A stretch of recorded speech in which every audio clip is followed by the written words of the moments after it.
DIT Design Studio is committed towards turning students into innovators and ideas into sustainable solutions. Towards those goals, we run two intensive design programs, one that is called the Lemelson Internship and another one which is the Industrial Practical Training. The Lemelson Internship selects final year students or students going into their final year for intensive design programs, and the Industrial Practical Training is for any engineering student from any institution, can be attached to the design studio to work on any troubleshooting or problem-solving problem. So for both of these programs, both of them started with intensive technical skills workshops. During these workshops, students are taught how to use 21st century fabrication skills. So within 1 week, they learn computer-aided design, Arduino programming, laser cutting, 3D printing, and they actually, through small problem-solving tasks along the way, learn these skills by actually creating things within the classroom. At the end of our technical skills workshops, we have a robotics challenge. The robotics challenge is an opportunity to synthesize all of the information from the technical skills workshops, and you'll see that the robots require Arduino programming, they require soldering, they require computer-aided design, 3D printing and laser cutting, but in a convergence of all of the skills that they've been learning throughout the technical skills workshops. Once the students have a good backing within the technical skills workshops, we then move into human-centered design thinking training. And this is particularly with the Lemelson interns. So we go through the human-centered design thinking process, and students learn how to use alternative cycles of divergent and convergent thinking to create solutions to problems that are identified by their users. So after technical skills workshops and human-centered design, we then go into the primary core of each of these courses, which is to create a solution to a problem that exists in the world. We take the students out into the world to identify problems. This year we went to Amana Regional Referral Hospital, and we also went to Muimbili, Mloganzila hospitals. And during these times, we had the opportunity to tour the hospitals and to understand and identify what problems the healthcare workers there were facing. After identifying those problems, the students come back into the design studio and for the rest of the program work on creating a device that addresses the identified problem.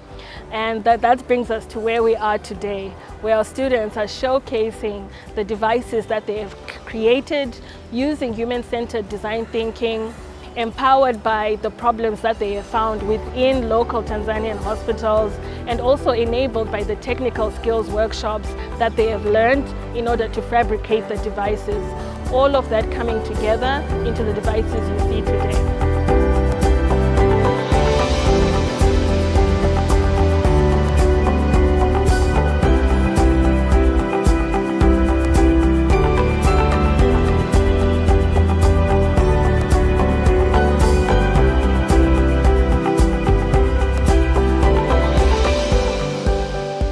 What I see from the showcasing about the students, I see the way they are confident in whatever they are trying to do. They are very knowledgeable of what they are trying to, to demonstrate.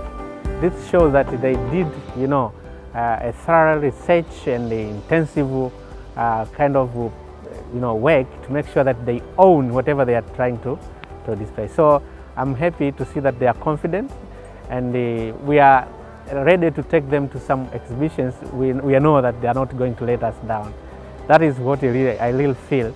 Most of them, they have acquired the necessary skills for students to do innovation activity.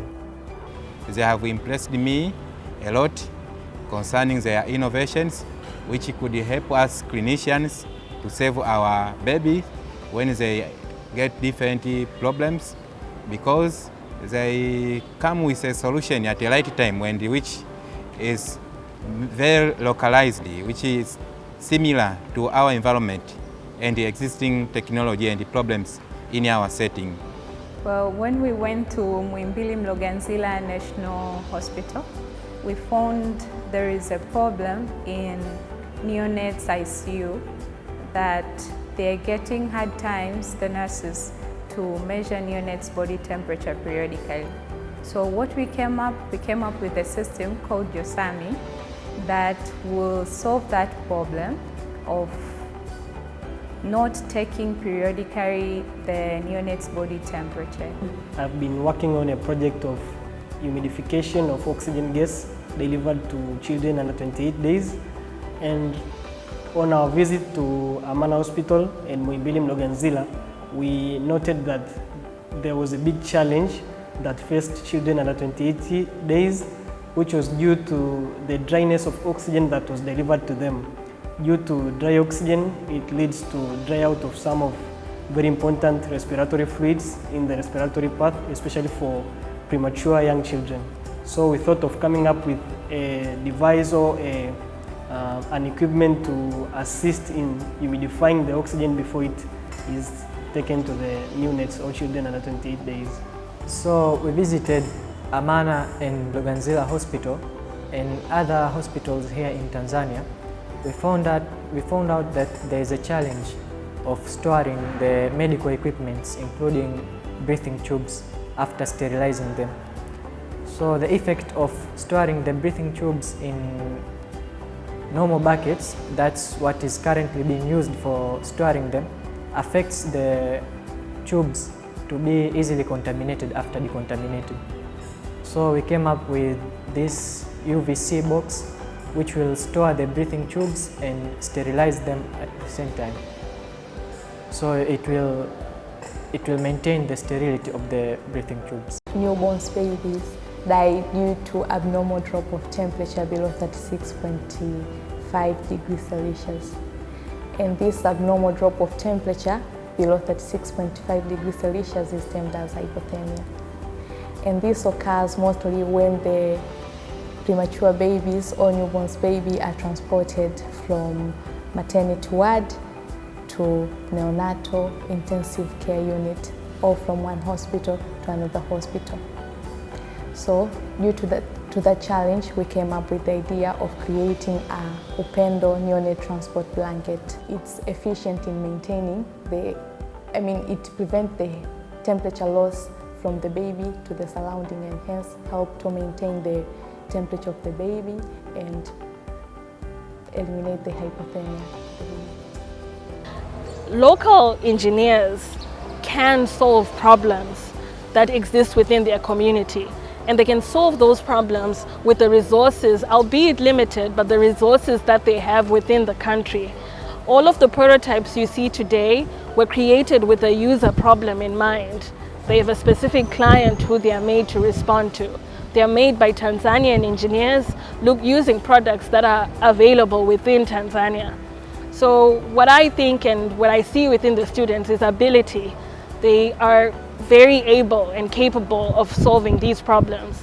And what I hope is that they can graduate and move into a world where this problem solving is encouraged and that these devices don't end up just at the device showcase, but we are able to scale them to a level where they go back into the hands of the people whose problems we're trying to solve originally. In my internship in Lemelson, I learned a lot. First of all, I learned how to code because I am from electrical engineering. So coding was a new thing to me. So during this time, I learned to code, and also I learned how to cooperate with some other people and how to be good, how to communicate with other teams. First of all, I have learned that for someone, an engineer, to design, of course, you need a lot of skills. You don't just need, for example, programming skills and done. So you need to know programming, you need to know some sort of mechanics, you need to know the intellectual part of the designing criteria, the design school. Yeah, that is the biggest thing I have learned. So I've learned actually a lot of things in this while doing this project. But the most important thing is that anything that you really have the desire to complete, will accomplish. At first, we did not feel like it will be really possible using the resources available in our environment to come up with something like this. But with passion and desire, we somehow managed to come up with something that would really help out in our society. What I can say is, skills-wise, we've really learned a lot, and it has really improved our confidence in solving problems in the society. There are many ways to solve a problem. For engineers, most of us, we stay in our labs solving the problems without considering how users want to use our devices or our solutions. So if you go to users and experience the problem as part of it, you can solve the problem really effective than staying to the lab and trying to solve the problem on your own. I can say that these engineer students, they should be given maximum support so that to develop well their careers and to have permanent solving problems of our community at large, especially to this health environment or health settings. Generally, we really invite everyone to come to Design Studio and see state-of-the-art innovations that our DIT students are doing. And the students who do their practical training in Design Studio or do the internship, they are actually very, very competent students. They can solve a lot of problems because they have design skills. They've been trained to use prototyping skills, tools. So welcome to DIT.